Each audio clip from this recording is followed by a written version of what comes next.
স্বাস্থ্য ব্যবস্থা আমাদের একটা সুন্দর স্বাস্থ্য ব্যবস্থা আছে। আমরা কমিউনিটি ক্লিনিক থেকে আজকে আমরা স্পেশালাইজড হসপিটাল, আমাদের কমিউনিটি ক্লিনিকের মধ্যে 32 রকম ওষুধ বিনা পয়সায় পাচ্ছি। আমরা স্পেশালাইজড হসপিটালে কিডনি ট্রান্সপ্লান্ট করছি, কার্ডিয়াক ট্রান্সপ্লান্ট করছি, কার্ডিয়াক করোনারি বাইপাস করছি। কিন্তু স্বাস্থ্য ব্যবস্থাপনার আমূল পরিবর্তন যদি আমরা না আনতে পারি, যে ব্যবস্থাপনার পরিবর্তন যদি না আনতে পারি, আমরা ডিসেন্ট্রালাইজেশন যদি না করতে পারি, আমাদের হসপিটালগুলোকে যে আগের মতো পরিচালনা যদি করতে হয়, তাহলে আমরা এইগুলোকে চালাতে পারবো। নেক্সট স্লাইডে যাও। আমি এই স্লাইডের মাধ্যমে এখানে বুঝাচ্ছি যে আমাদের কমিউনিটি ক্লিনিকে যেটি দেখছেন, আমরা স্মার্ট হেলথ আমরা ব্যবস্থাপনার মাধ্যমে যে ইনস্ট্রুমেন্টগুলো দেখছেন, এটি স্মার্ট হেলথের ব্যবস্থাপনা। এই স্মার্ট হেলথটি প্রত্যেকটি আমাদের মোবাইলের মাধ্যমে কানেক্ট করা যায় এবং মোবাইলের মাধ্যমে কানেক্ট করে এটা ক্লাউডে চলে যেতে পারে স্ট্রেটওয়ে।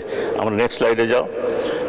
সুতরাং আমরা করতে পারি, আমরা যদি করতে পারি, তাহলে দেখতে পারবেন এখানে একটি আমরা ছোট্ট ভিডিওর মাধ্যমে দেখাচ্ছি যে কীভাবে আমাদের স্বাস্থ্য ব্যবস্থাপনাটা স্মার্ট বাংলাদেশের মধ্যে জন্য স্মার্ট হেলথ ব্যবস্থাপনা করা যায়।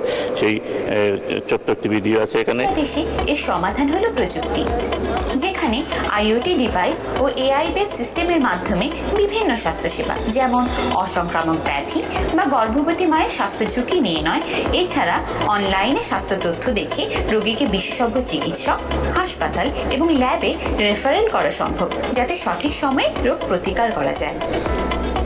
এআই ও আইওটি ডিভাইস এবং ডিজিটাল স্বাস্থ্যসেবার এমন সংযুক্তি দেশে উন্নত চিকিৎসা ব্যবস্থাপনাকে সহজ করবে, সরকারি বা বেসরকারি হাসপাতালে ভিড় কমিয়ে মানসম্পন্ন সুষ্ঠু স্বাস্থ্যসেবা নিশ্চিত করবে, যার সুফল এর মধ্যেই দেখা যাচ্ছে।